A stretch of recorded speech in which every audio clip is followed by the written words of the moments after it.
Hi there. Today I have been asked to talk about family traditions. For years, Norman's mother always made shortbread for friends and former neighbors. I have since been tasked with that, and after much cajoling and pleading, I finally got the recipe from her. 2 cups of flour, 2 sticks of oleo, 1/4 of a teaspoon of vanilla, and 1/2 cup of confectioner's sugar, because that'll make it soft and not crispy. Although she told me for years that it wasn't as good as hers, I haven't yet been making it for 80 years, which she had. And so I will now demonstrate how this goes together. It's very simple. You have to cream the oleo, 1/4 of a teaspoon of vanilla,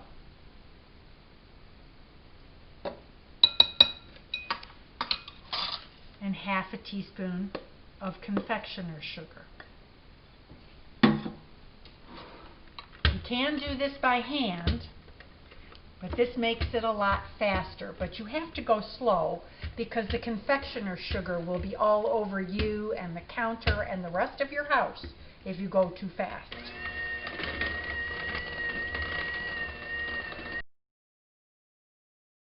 After all the sugar and the oleo are creamed together, then you add the flour 1 cup at a time, mixing well after each addition. Again, go slow or you'll have flour everywhere.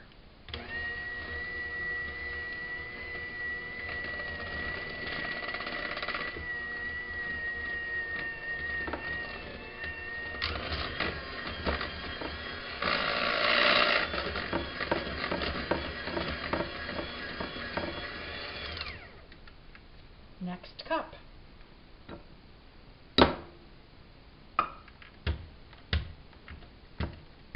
It gets thicker, of course, the more flour you add. The mixer is very helpful.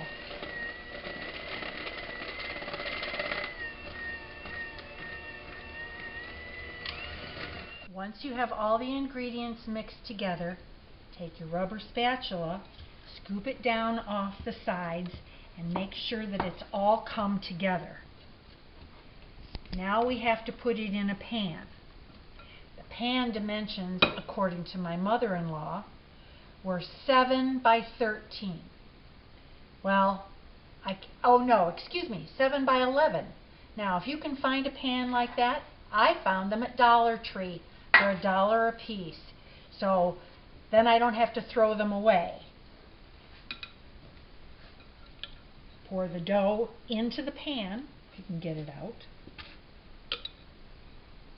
Mixing is finished. Now the fun part. If kids are making this, great fun. You just mush it in the pan. It has to be even, and I can't tell you how thick to make it because it depends on your pan.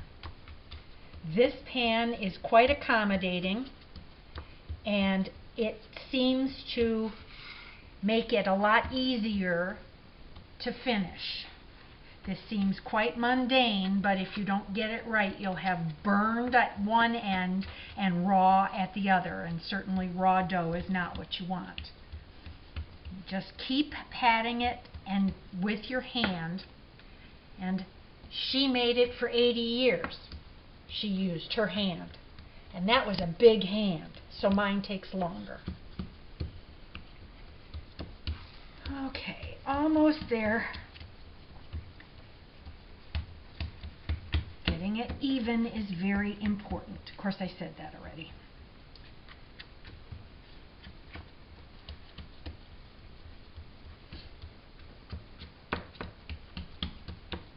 Dough will be fairly stiff. You don't want it to be gooey and messy. It should be a stiff dough.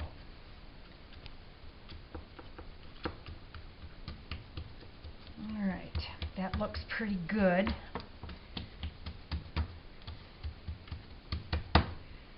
Now, Take a fork and stab it. Otherwise it'll puff up and it'll look funny. So you just go down the row. You can also put this in a mold if you have a shortbread mold.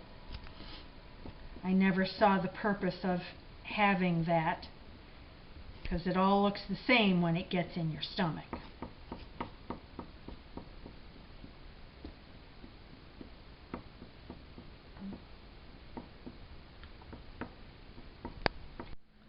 Now that you're all patted and poked, into a 325-degree oven for 40 to 45 minutes till it gets brown around the edge and slightly pulled away.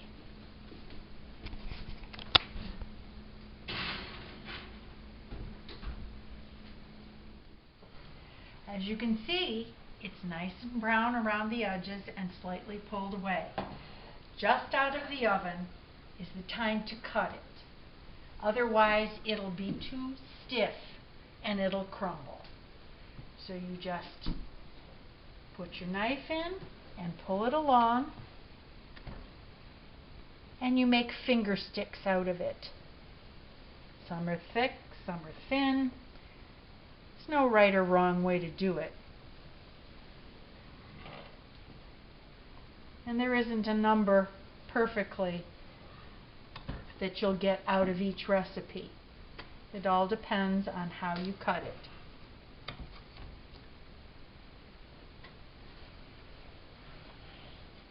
There's the long part.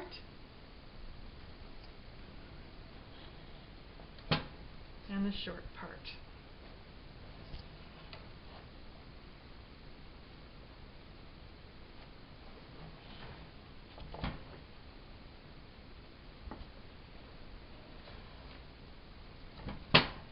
Now it's up to you how you want to serve it. You can either leave it in the pan, or when it's totally cool, you take the pieces out and either put it on a plate and serve to your guests, or put it in a decorative bag to give as a gift. It's very simple and great with coffee or tea. If you're a child, it goes with milk really good too.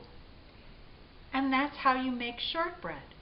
And you can make it any time. You don't have to wait for Christmas. But if you make a lot, which I do, Christmas is enough. I hope you enjoyed this little primer on how to make Scottish shortbread, even though my mother-in-law never said to me that it was as good as hers. But I'll live with that.